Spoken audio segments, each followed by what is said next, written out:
يا مساء الخير، ازيكم عاملين ايه؟ يا رب تكونوا بخير.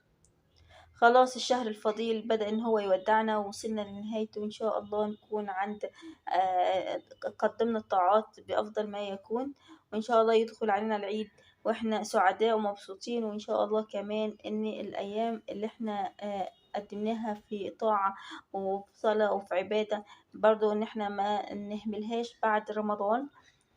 طبعا رمضان يعني حلو، بس احنا من الناس اللي ما بتحبش الحلويات قوي في رمضان، ولكن كان في ترند رمضاني اللي هو المكشكشة، وطبعا عمل ضجة كبيرة جدا جدا، وخصوصا ان سعره كان مبالغ جدا جدا، مع ان مكوناته كانت بسيطة وما تستاهلش الضجة دي. فقلت ليه ما اعملوش، وخصوصا ان احنا خلاص في نهاية رمضان وعايزين نودعه كده بحاجات حلوة. فأول حاجة أنا عملتها، عملت الشربات بتاع الجلاش بتاعي. طبعا المكشكشة دي عبارة عن جلاش.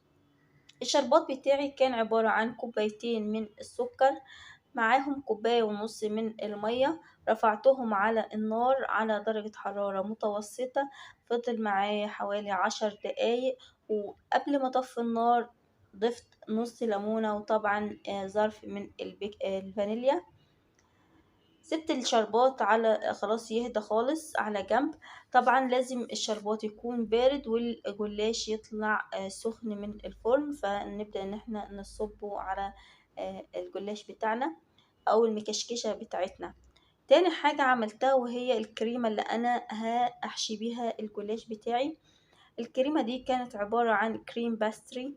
طبعا ممكن ان احنا نستخدم كاسترد، وفي كمان ناس استخدمت مهلبية.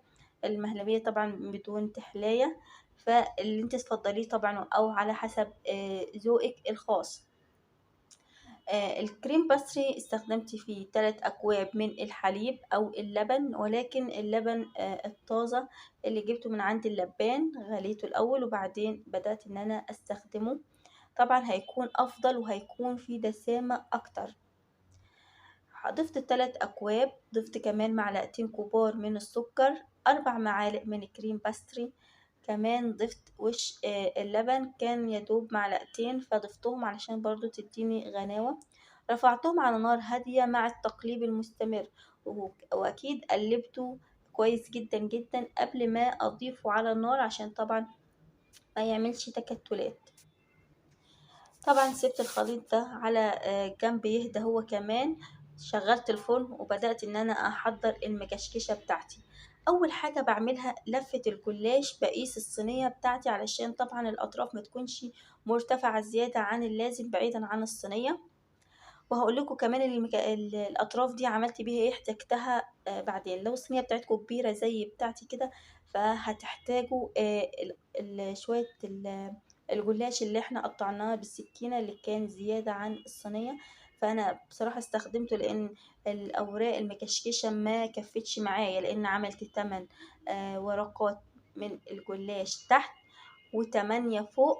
فحسيت ان ال8 اللي فوق اقل من حجم الصينية، فاستخدمت شوية الحروف اللي كنت مقطعاها وكشكشتها هي كمان، وبدأت ان انا ارصها. اول حاجة كوباية من السمنة البلدي. طبعا الجلاش والكنافة بيحبوا السمنة البلدي وبيحبوا السمنة الكتير. بدأت ان انا امسح الصينية بالسمنة البلدي كويس جدا. كل طبقة راق من الجلاش بمسح كويس جدا بين الطبقات بالسمنة البلدي، وكويس جدا يعني مش بس مسحة بسيطة علشان تورق معايا وما تنشفش مني في الفرن. اول 8 ورقات ضفتهم، بعدين ضفت الكريمة اللي انا عملتها في النص، وبعدين بدأت ان انا اكشكش الجلاش زي المروحة اللي كنا بنعملها زمان. بعد ما خلصت كشكشتها ضفت عليها شوية محترمين من السمنة البلدي طبعا في الوش، وحطيتها على فرن مسبق التسخين على درجة حرارة 190 علشان انا فرني هادي شوية. ما نزودش عليها اكتر من كده علشان ما تتحرقش منا، لان الجلاش بيستوي بسرعة. اول ما خرجت رشيتها باللبن، يعني يا دوب شوية لبن كده صغيرين، ربع كوباية او حاجة او اقل كمان. بعد ما رشيت عليها شوية اللبن دول، كمان نزلت عليها بالعسل بتاعها اللي احنا جهزناه وسيبناه بارد. طبعا الجلاش كان طالع سخن من الفرن. أول ما رشيت عليها العسل واللبن غطيتها علشان تكون طرية معايا، مش عايزاها يعني القرقشة بتاعتها تكون زيادة عن اللزوم. شايفين الطبقات تحفة جدا جدا، ولكن الحقيقة ما تستاهلش المبلغ يعني المبالغ فيه اللي هو 450 اللي طبعا البراندات الكبيرة بتعرض أو بتبيع حاجتها بيه. عملناها في البيت بأقل التكاليف، وشايفين اللون الذهبي الجميل وكانت طبقات.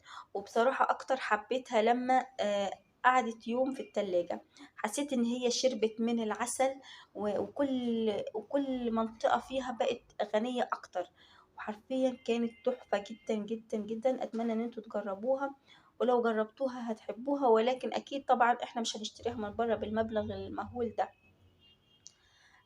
اهم حاجة ان الفرن يكون هادي، وكمان اول ما تبدأ الاطراف ان هي تفتح نشغل الشواية برضه هتاخد لها الوش الجميل ده. وشكرا للمتابعة.